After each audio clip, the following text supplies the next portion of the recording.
right, we've got breaking news from the NFL here on Game Day Recap. The Atlanta Falcons have fired head coach Raheem Morris and GM Terry Fontenot. That's the latest from our NFL insider, Jonathan Jones. The Falcons finishing the season winning 4 straight, including on Sunday against the Saints, but they went 8-9 for a second straight year, missed the playoffs. Morris has won under 40% of his games in his career as a head coach.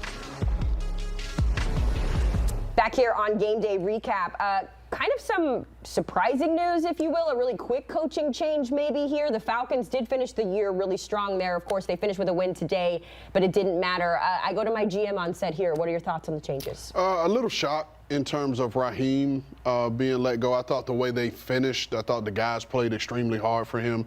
I thought the way they finished the season, winning a couple games in a row, I thought he would have been a little bit more solidified there.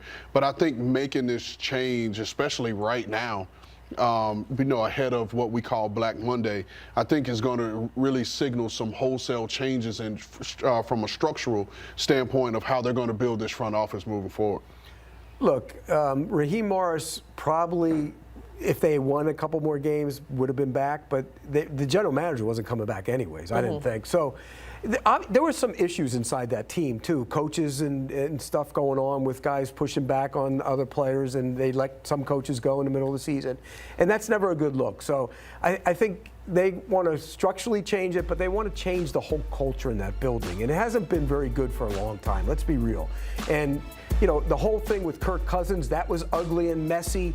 And the fact that they didn't let him go, and he complained last year about, was he hurt? And he said he was hurt and he didn't tell anybody, made the team look bad, and they got mad at him. It's just not a good situation. So why not start all over, get it, and make changes in the organization, the way you run the organization, too. But let me ask you this, just real quick, Pete. In terms of the way this roster is built, because I will argue anybody that this is a very talented roster. It is. And they should have won more games than they have. So whoever steps in, whether it's the new president of football operations, the GM, the head coach, whoever those people are, will they come in the job on the clock because this team is so talented? But you also have quarterback issues. No, I'm asking the question. Right. Okay. If you're asking me, they have issues.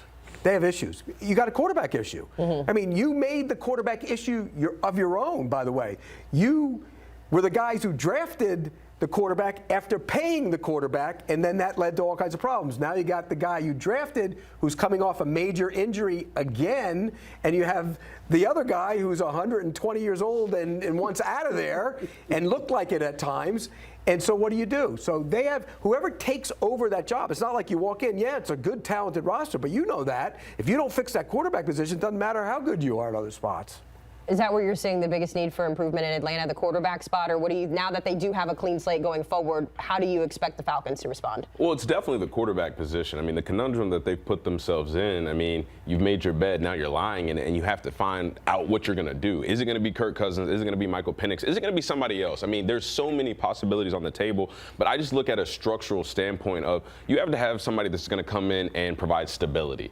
Not just confidence, but stability that we're going to make the right decisions. We're not going to do things that make people question the integrity of why we're making these decisions. Just somebody that's going to come in, command the attention of the players and say, listen, we're going to turn this around. Like you said, Rand, this roster is too talented for us to be going 8-9 consecutive seasons. That's not good enough. We need to improve on that. It starts with the quarterback position. If you have somebody that comes in with that type of mentality, I think the Falcons can start turning in the right direction. But again, you need somebody that's just going to come in and provide immediate stability. Well, I'll say this, and Pete, you and I were talking about it upstairs, just where this quarterback class as a whole is going to be versus next year, where the Falcons don't have a first-round pick this year. And so you don't have a first-round pick this year. You have already taken a quarterback in the first round. You're probably moving on from Kirk Cousins and his contract this offseason. Where do you fix it? Where do you go to fix it? Are you going to be able to find a quarterback on day 2 that's going to help you fix it? Will you have to go a bridge quarterback in terms of a veteran that's already played a ton of ball until Michael Penix is healthy? Where do you go in this year to fix it? And that's why I asked the question in terms of, is that person going to come in, the next person, or are they going to come in on the clock? In terms of just how talented, not just because of how talented this roster is, but the closing window, right? Because moving forward, you're going to have to pay some of these guys, the Bijans, the receiver. They got this young secondary, this young defense that's playing lights out. how are you going to be able to keep this team together? That's just my question. Can I ask a question? Because as we're talking about bridging towards, you know, the return of Michael Penix, when he's healthy, how confident are we in Michael Penix? That's the other part of the equation, particularly now with another injury. I mean, that's a factor. It wasn't like he was lighting it up when he was playing. No, 100%. Yeah. But again, that still leads back to my question: where do you go to fix the quarterback in this coming year? Yeah. Is it You're even? But that's. You're going to bridge it.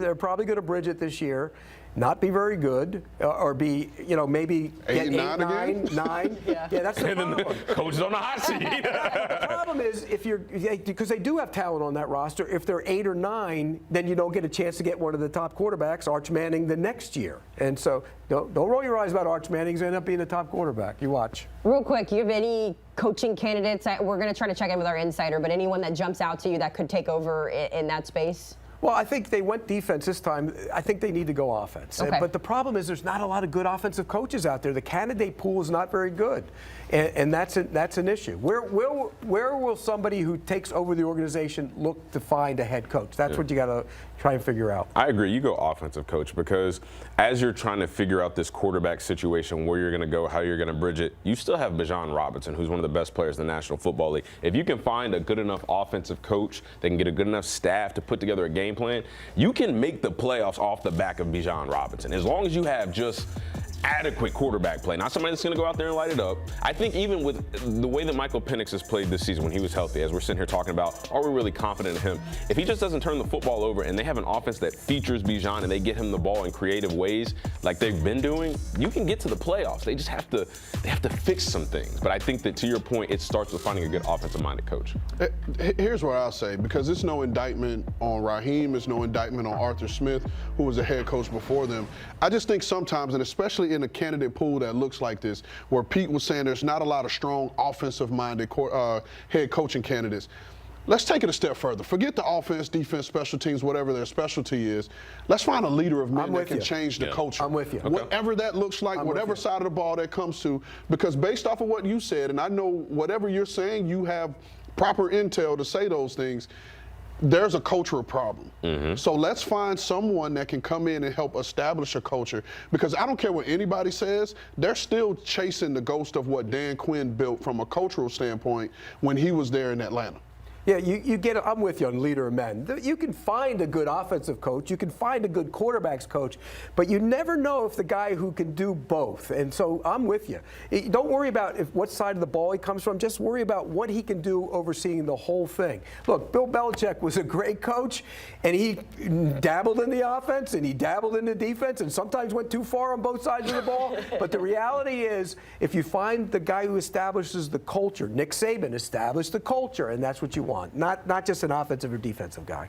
Continue to follow that breaking news out of Atlanta, where the Falcons have fired head coach Raheem Morris and GM Terry Fontenot. Both our JJ has confirmed that, but the team did announce the change. The Falcons finished the season winning 4 straight, including on Sunday against the Saints, but they went 8-9 for a second straight season. They missed the postseason. Morris, meanwhile, has won under 40% of his games in his career as a head coach. Taking a look at those numbers, here is the career for Raheem Morris as a head coach. Of course, all comes to a head in 2025, back-to-back 8-9 seasons. This before a 4-7 season in Atlanta, and then of course you see the numbers there when he was with Tampa Bay. So some work to do in Atlanta. Need a new head coach and a new GM. Thankfully, we've got our NFL insider Jonathan Jones joining us here on Game Day Recap. JJ, appreciate the time. Bring us up to speed here. What led to the decision to make these changes in Atlanta? So what I had heard, Haley, earlier in the season was that there was not a specific edict from Falcons owner Arthur Blank of playoffs or else, but that it was widely understood within the building, we need to make the playoffs or else. Now, of course, they were eliminated from playoff competition a couple of weeks ago, but they kept winning. And now, of course, the Falcons wind up with the exact same record as the NFC South champion Carolina Panthers, but of course, due to tiebreakers, are not going to be division champs and will not be playing in the playoffs. So the news now official. Terry Fontenot, the general manager of the team, he's been there for the past 5 seasons. He came in with Arthur Smith. You could say he hired him, but it was during that sort of COVID year where everybody is doing stuff on Zoom. And so it was kind of a partnership and everyone getting to know one another virtually. And obviously that didn't work out. He was able to survive the great scare of Bill Belichick from a couple of years ago, if we can call it that. Wound up getting a little bit more control there and operated as general manager, where he had a fantastic draft class this past year. Probably gave up a little too much to get back into the first round, but ultimately 3 of his draft picks may wind up being in the top 5 of Defensive Rookie of the Year voting. Meanwhile, Raheem Morris, of course, these 2 years, if you believe that you have the talent, well, then why didn't you get the victories out there on the football field? This is the worst division in the NFL, the NFC South. They couldn't get it done last year. Couldn't get it done this year. Questions at the quarterback position. It was always personnel and coaching. And so because of that and because they continue one of the longest playoff droughts in the NFL, we're seeing a full reset there in Atlanta. Yeah, the fellas were talking about the quarterback situation, that to Pete Prisco's point, they put themselves in this situation. But looking at the quarterback room, at least for now, maybe some changes going forward. JJ, one of the things that the fellas mentioned as well, when we look at a replacement and what the Falcons need, the consensus here on set was that they need a leader of men. And yes, you know, the schematics and the coaching aspect of it is important, but the culture. Who are some names or anyone that you think could really step in and fill that role and maybe even check that box along the way? You know, you're going to hear the term leader of men, and totally, I understand what that means. It's difficult for folks who haven't been around football to necessarily understand what leader of men means. But the Falcons set out for a leader of men a couple of years ago, and they felt very good about their search that resulted in Raheem Morris and how he was going to lead their men. So, you know, they did that, and they fired him 2 years later.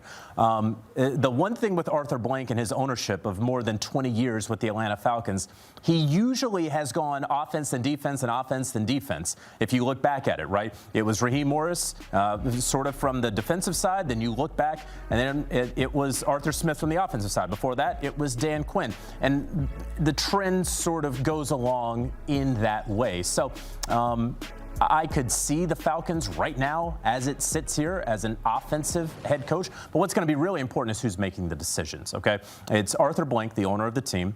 Josh Blank, his son, is going to be heavily involved in the process. Falcons doing something incredibly unique by hiring not just one sports consulting firm, but 2 sports consulting firms. One is going to help assist the head coach process. The other is going to help assist in the GM process. I'll leave it to our general manager, Carthon, to help us understand. But I don't remember hearing using 2 different firms for 2 different searches that will be run simultaneous to one another. So that part is unique. Ultimately, you want to figure out who is calling the shots. Typically, you get a general manager installed before you hire the head coach when both are open. But again, things appear to be a little bit different down in Atlanta, so we'll see how they go about this process. Certainly will be a process nonetheless. JJ, we know you'll be on top of it as it goes along. I appreciate you joining us here on Game Day Recap. Stay busy as the playoffs get ready to get underway. It's going to get chaotic. Just the first of what we expect to be several coaching changes as the NFL offseason begins in just a couple of weeks here. In the meantime, you heard JJ mention it, one of the longest active playoff droughts. Only the Jets have been kept out of the playoffs longer than the Falcons. Of course, the Colts and the Saints, all in that same division, struggling to get to the postseason.